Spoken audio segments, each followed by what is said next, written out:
Pinsan ni Sara Labati, tinuhog ng kanyang ama. Nakarating umano kay Christy Permin ang ilang usap-usapin sa Switzerland tungkol sa mga magulang ni Sara Labati. Naging mainit sa usap-usapin si Sara sa pagtatapos ng taong 2023 dahil sa umano'y hiwalayan nito kay Richard Gutierrez. Lalo pa siyang napag-usapan buhat ng magkomento na rin ang ina nitong si Esther sa mga ilang reaksyon ng netizens.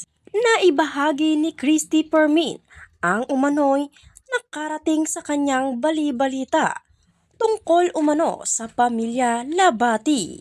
Matatandaang naging mainit na usapin si Sara Labati buhat ng mapabalita ang di umano'y hiwalayan nila ni Richard Gutierrez bago noong 2023. Dahil dito, hindi na rin umano napigilan ng pamilya ni Sara, lalo na ang ina nito na siya'y depensahan sa mga nasasabi ng netizens sa kanya.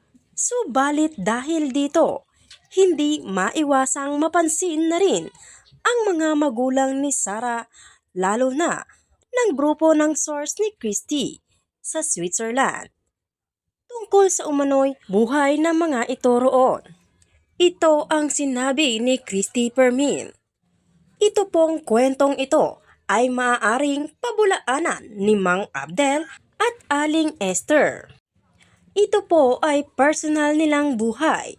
Pero pag ganito po kasi na kayo ay sumasawsaw at nakikihalo sa mga kwento na hindi nyo naman talaga dapat panghimasukan, pati po ang mga buhay nyo ay makakalkal. At ito na nga po ang kumakalat na issue sa Geneva, Switzerland. Grupo po, komunidad po ng mga Pilipino na ito pong si Aling Esther at si Mang Abdel ay matagal na pong hindi nagkakaunawaan dahil kinarelasyon daw ni Mang Abdel ang mismong pamangkin ni Aling Esther, pinsan ni Sara Labati. Kaya ang sabi nila, huwag kayong masyadong mayabang sa pagpo-post nyo. Huwag kayong nakikialam na para bang nagmamalinis kayo. Samantalang kayong mag-asawa, hindi kagandahan ang imahe nyo dito sa Geneva.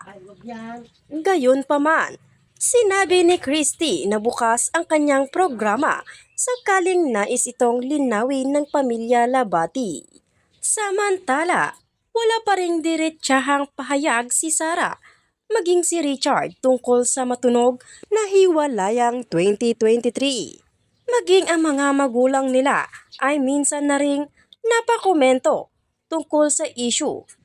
Subalit, wala pa rin itong mismong kumpirmasyon mula sa mag-asawa. Sa ngayon, abala si Sara sa teleseryeng kabibilangan niya. Maituturing itong pagbabalik telebisyon ng aktres. Ilang taon na ang nakalipas.